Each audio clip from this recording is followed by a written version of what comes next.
राधे राधे मेरे प्यारे भाइयों बहनों माताओं व बंधुओं, चैनल में आपका स्वागत है। बंधुओं, आज मैं आपके लिए लेकर आई हूँ दशा माता की 7वें दिन सुनी जाने वाली कथा।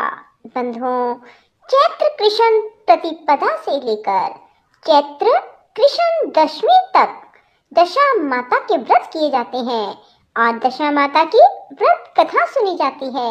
बंधुओं, जो मनुष्य दशा माता के व्रत 10 दिनों तक नहीं कर पाते, वे यदि 10 दिनों तक दशा माता व्रत कथा को भी सुनते हैं तो उन पर किसी प्रकार की कोई बुरी दशा नहीं रहती। बंधुओं, यदि आपने हमारे चैनल को अब तक सब्सक्राइब नहीं किया तो जरूर करें और बेल आइकन दबाना ना भूलें, ताकि आपको हमारी आने वाली सभी वीडियोस की जानकारी सबसे पहले हो सके। बंधुओं, वीडियो को पूरी सुनने के बाद कमेंट बॉक्स में जय दशा माता जरूर लिखें। बोलो दशा माता की जय हो।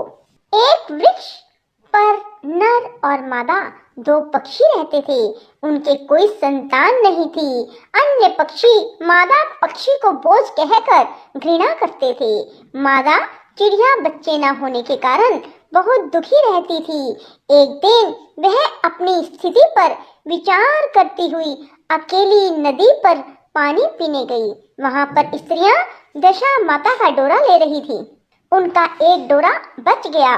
उन्हें कोई उच्च वर्ग की स्त्री नहीं दिखाई दी जिसे वह डोरा दे देती। उन्होंने सोचा कि इस चिड़िया के गले में इस डोरे को बांध देते हैं। वह यहाँ रोज आकर कथा सुन लिया करेगी। इसे पूजन की विधि बता देंगे तो यह भी पूजा के दिन पूजा कर लेगी। तदनुसार उन्होंने चिड़िया के गले में दशा माता का डोरा बांध दिया और उसे समझा दिया, प्रतिदिन 9 दिन तक यहाँ आकर कहानी सुन लिया करो। 10वें दिन 21 गेहूं के दाने लाकर उनमें से एक दाना दशा माता के नाम से नदी में डाल देना और बाकी 20 दाने तुम स्वयं खा लेना।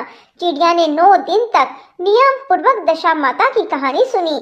10वें दिन स्त्रियों द्वारा बताई विधि से डोरा एवं एक गेहूं का दाना नदी में डालकर पारण किया। कुछ दिनों के बाद उस चिड़िया के भी बच्चे हो गए।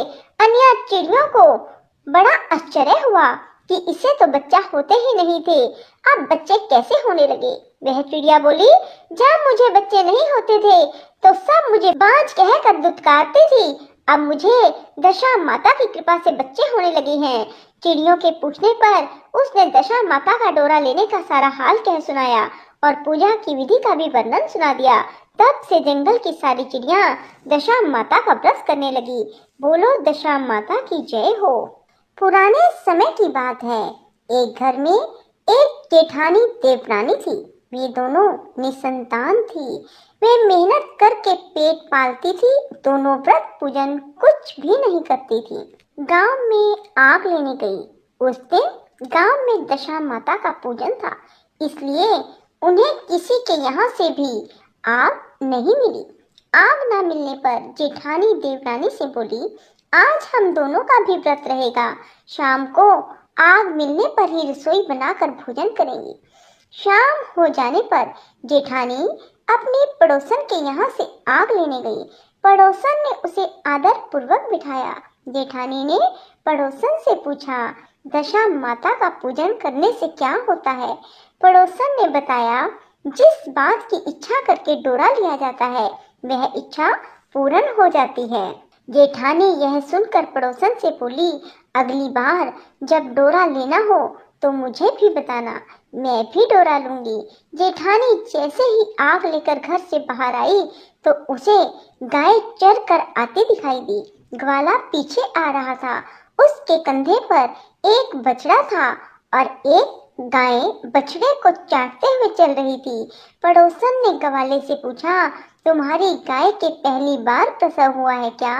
ग्वाले ने बताया, हाँ। पड़ोसन ने फिर पूछा, गाय ने बछड़ा दिया है बछिया। ग्वाला बोला, बछड़ा है। यह जानकर जेठानी ने पड़ोसन से कहा कि घर जाकर दशा माता का डोरा ले लो। 9 दिन तक व्रत रखकर कथा सुनना। 10वें दिन सिर सहित स्नान करके पूजन करना। दशा माता चाहेंगी तो 10 दिन के भीतर ही तुम्हारी मनोकामना पूरी हो जाएगी। जेठानी ने घर जाकर सारी बातें देवरानी को बताई। दोनों ने दशा माता से मनौती मांगी कि यदि हम दोनों की संतान होगी तो हम सुहागिनों को न्योता देंगे। दोनों ने दशा माता का डोरा लिया। दशा माता की कृपा से डोरे की पूजा से पहले ही दोनों दरानी जेठानी गर्भवती हो गई। 9 महीने 9 दिन के बाद दोनों के यहाँ 2 लड़कों ने जन्म लिया।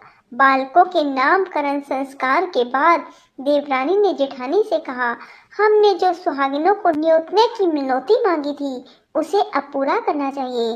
जेठानी ने कहा, अभी ऐसी क्या जल्दी है, जब लड़कों को अन्नप्राशन संस्कार होगा तब सुहागिनों को न्योता देंगे। अब लड़कों का अन्नप्राशन संस्कार हुआ तब देवरानी ने जेठानी से सुहागिनों को न्योतने की बात कही, परंतु जेठानी ने बात को टाल दिया और कहा, लड़कों के मुंडन संस्कार पर सुहागिनों को न्योता देंगे। होते होते कुछ समय बाद लड़कों का मुंडन संस्कार भी हो गया। देवरानी ने जेठानी को सुहागिनों के न्योतने की बात कही। जेठानी बोली, लड़कों की सगाई के समय ही सुहागिनें न्योती जाएंगी। लड़के बड़े हो गए, उनकी सगाई भी हो गई, परंतु जेठानी ने अब की बार भी सुहागिनें नहीं न्योती। जेठानी बोली, जिस दिन लड़कों के फेरे होंगे उसी दिन सुहागिनों को न्योता देंगे। देवरानी बोली, बहन तुम्हारी जब इच्छा हो तुम तब न्योतना, परंतु मैं तो लगन के दिन ही सुहागिनों को न्योत दूंगी। देवरानी ने लगन के दिन ही सुहागिनों को न्योता दिया, परंतु जेठानी ने कुछ भी परवाह नहीं की। लगन के बाद मातृ का पूजन करके दोनों दूल्हे बारात सजकर बैंड बाजे सहित ब्याहने चल दिए। देवरानी के बेटे का विवाह बड़े धूमधाम से सकुशल पूर्ण हो गया, परंतु जेठानी ने सुहागिनों को न्योता नहीं दिया था, इसलिए दशा माता ठीक फेरों के समय उसे उठा कर ले गई। दूल्हे के सहसा गायब हो जाने के कारण वर कन्या दोनों में हाहाकार मच गया। उनकी बारात खाली हाथ घर लौट आई, परंतु लड़की की माता बड़े संकट में पड़ गई। इस अधब्याही लड़की से कौन विवाह करेगा? पड़ोस की चतुर सुहागिनों ने लड़की की माता को समझाया कि ब्याह का जो सामान बचा है उस सामान को लड़की के हवाले कर दिया जाए। लड़की भिखारियों को सदा व्रत देने लगी। एक दिन एक साधु तीर्थ यात्रा करता हुआ वहां आया। गांव से घने जंगल में एक पीपल का पेड़ था। लोग इस पीपल के पेड़ को पारस पीपल कहते थे। उसी पेड़ पर दशा माता का निवास था। साधु चलता चलता शाम को उसी पेड़ के नीचे ठहर गया। झाड़ूदार ने आकर उसी पेड़ के पास के मैदान में झाड़ू लगाई। भिस्ती ने मस्क से वहां पर छिड़काव कर दिया और माली ने यहाँ फूल बिखेर दिए। तब अनेक देवता अनेक प्रकार की पोशाक पहनकर आने लगे तथा स्थान पर बैठ गए। सबसे बाद में स्वर्ग के राजा इंद्र का सिंहासन उतरा। इसी के साथ स्वर्ग की अप्सराएं आकर सिंहासन के चारों ओर नाचने लगी। उसी समय अनब्याहे लड़के को गोद में लेकर दशा माता पीपल के पेड़ से नीचे उतरी। इंद्र के साथ स्वर्ग से एक सुरा गाय भी आई। उसने 2 गिलास दूध दिया। लड़के ने अनब्याहे के भाग का एक गिलास अलग रख दिया। दूसरे गिलास का दूध भी पी लिया। जब तक अप्सराओं का नाच गान होता रहा, दशा माता लड़के को गोद में लेकर बैठी रही। प्रातःकाल होते ही देवताओं का दरबार भंग हुआ। साधु भी वहां से चलकर नगर में आया। साधु महाराज गांव में भिक्षा मांगते मांगते अनब्याही लड़की के घर जा पहुंचे। लड़की ने आदरपूर्वक साधु को बिठाया और भोजन तैयार किया। लड़की ने 3 पत्तल परोस कर रखे। पहली पत्तल अनब्याहे अपने पति के लिए रखी, दूसरी पत्तल बाबा जी के सामने रखी और एक पत्तल अपने सामने रखी। बाबा ने अपने आप कहा, वहाँ जो बात मैंने रात वहाँ देखी वही बात यहीं भी देखने को मिल रही है। लड़की ने पूछा, क्या बात? बाबा जी, साधु बाबा ने बात टालते हुए कहा, हम बैरागी लोग ऐसी अनेक बातें कहते रहते हैं, तुम्हें ऐसी बातों से क्या लेना? तुम तो भोजन करो और भगवान का भजन करो। लड़की ने हट पकड़ ली। उसने कहा, जब तक आप अपनी कही बात का खुलासा नहीं करेंगे मैं भोजन नहीं करूंगी। इस पर भी साधु बाबा चुप रहे। तब लड़की बोली, आप साधु हैं और मैं सती हूँ। आप या तो अपने कथन को स्पष्ट कीजिए, आपने रात में क्या देखा, नहीं तो मैं आपको श्राप दे दूंगी। तब साधु बाबा ने रात का सारा किस्सा कह सुनाया। यह सुनकर लड़की ने बाबा के साथ पीपल के पेड़ पर जाने का निश्चय कर लिया। साधु बाबा आगे आगे चले, लड़की उनके पीछे पीछे चलती रही। साधु बाबा लड़की को पारस पीपल के पास छोड़कर चले गए। नित्य की तरह सफाई कर्मचारी ने झाड़ू लगाई, भिश्ती ने अपनी मशक से पानी का छिड़काव किया और माली ने फूल बिछाए। देवताओं के राजा इंद्र आए, अप्सराओं का नाच गान आरंभ हो गया। उसी समय दशा माता पीपल के पेड़ पर से उधर का दरबार में बैठ गई। लड़के ने सुरा गाय का दूध लिया और एक गिलास अनब्याही लड़की के लिए रख दिया। जैसे ही लड़के ने दूध का गिलास मुंह पर लगाया, त्यों ही लड़की का दूसरा गिलास हाथ में लेकर वर के सामने आ गई। त्यों ही लड़की दूसरा गिलास हाथ में लेकर वर के सामने आ गई। वह बोली, अपना भाग लेने के लिए मैं उपस्थित हूँ, मेरे लिए क्या आज्ञा है, मैं सेवा करने के लिए तैयार हूँ। तब लड़का बोला, मैं इस तरह से तुमसे नहीं मिल सकता, मैं दशा माता की सेवा में रहता हूँ, मुझे अभी दरबार में जाकर दशा माता की गोद में बैठना होगा। यदि तुम्हें मुझसे प्यार है तो दशा माता को प्रसन्न करके उनसे मुझे अपने लिए मांग सकती हो, तब मैं तुम्हारा हो सकता हूँ। लड़का दूध पीकर दशा माता की गोद में जाकर बैठा। लड़की अप्सराओं के साथ नाच गाने लगी।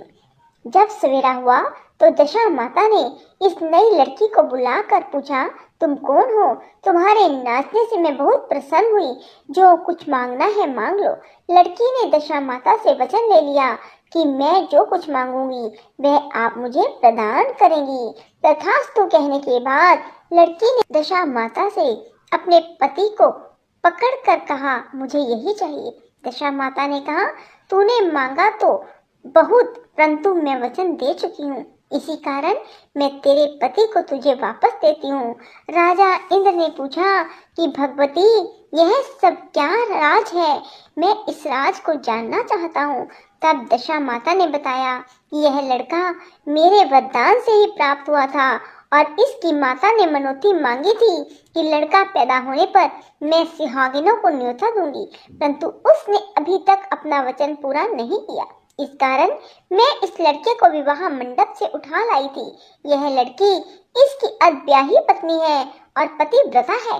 पतिव्रता होने के कारण यह देव समाज में पहुंचकर मुझसे अपना पति मांग रही है। दशा माता के ऐसे वचन सुनकर इंद्र सहित सभी देवताओं ने वर वधू के ऊपर पुष्प की वर्षा की। तब तक साधु बाबा भी वहां पर आ गए। साधु बाबा दूल्हा और दुल्हन को साथ लेकर गांव की ओर चल पड़े। जब ये तीनों गांव के समीप पहुंचे तो गांव वालों ने दूल्हा दुल्हन को देखकर लड़की के पिता को सूचना दी, तुम्हारी पुत्री दूल्हे के साथ आ रही है। जिस दिन से लड़की चली गई थी उसके पिता ने लोक अपवाद के डर से बाहर निकलना बंद कर दिया था। गांव वालों की यह भी बात सुनकर उसने घर के किवाड़ बंद कर दिए। उसने समझा लड़की साधु बाबा के साथ आ रही होगी, इसलिए लोग मेरा उपहास कर रहे हैं। जब गांव के गणमान्य व्यक्तियों ने भी यही बात बताई तब उसने घर के किवाड़ खोले और बाहर निकला। जब उसने सचमुच अपने द्वार पर लड़की और दामाद को खड़े देखा तो उसकी प्रसन्नता का ठिकाना न रहा।